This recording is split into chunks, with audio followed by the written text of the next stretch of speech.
হুযায়ফা ইবনুল ইয়ামান রাদিয়াল্লাহু তাআলা আনহু বলেন, আতান নবী সাল্লাল্লাহু আলাইহি সাল্লাম সুবাতাতা কওমিন, আল্লাহর নবী একদা মানুষের আবর্জনা বাড়ি ঝাড়ু দিয়ে আবর্জনা ফেলার জায়গাতে আসলেন, দাঁড়িয়ে পেশাব করে দিলেন। আল্লাহর নবী দাঁড়িয়ে পেশাব করলেন, বুখারী মুসলিম। অত্র হাদিসের শেষে একটা বাক্য মানুষে লাগিয়ে দিয়েছে, সেটা হলো লেউযুরিন, তিনি কোনো কারণবশত দাঁড়িয়ে পেশাব করেছিলেন। এই কথাটাই মিথ্যে।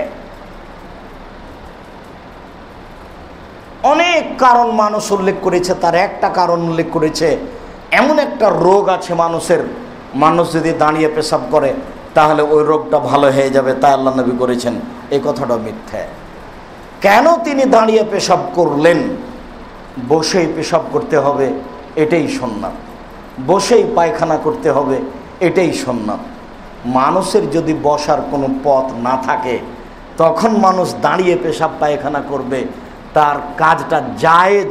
কিয়ামত পর্যন্ত তার উম্মত যেন কোনো সময় বিপদে না পড়ে, তাই এই পথটা সুগম করে গেলেন হাদিস বুখারী মুসলিম। দাঁড়িয়ে নিয়মিত পেশাব করতে হবে, এটা রাসূল সাল্লাল্লাহু আলাইহি ওয়াসাল্লামের সুন্নাত নয়। তবে রাজশাহী চাঁপাইনবাবগঞ্জের মুরব্বী মানুষেরা মনে করত যে দাঁড়িয়ে পেশাব করলো সে কুকুরের মতো পেশাব করছে, ওটা একটা কুকুর। এইভাবে বলতে হবে না।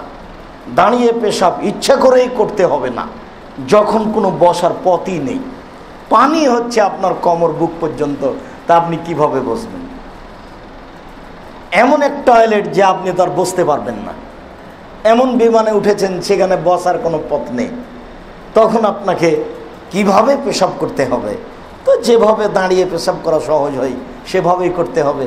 কিয়ামত পর্যন্ত মুহাম্মদ সাল্লাল্লাহু আলাইহি ওয়াসাল্লাম উম্মত যেন বিপদে না পড়ে, তাই পথঘাট সহজ করে গেলেন।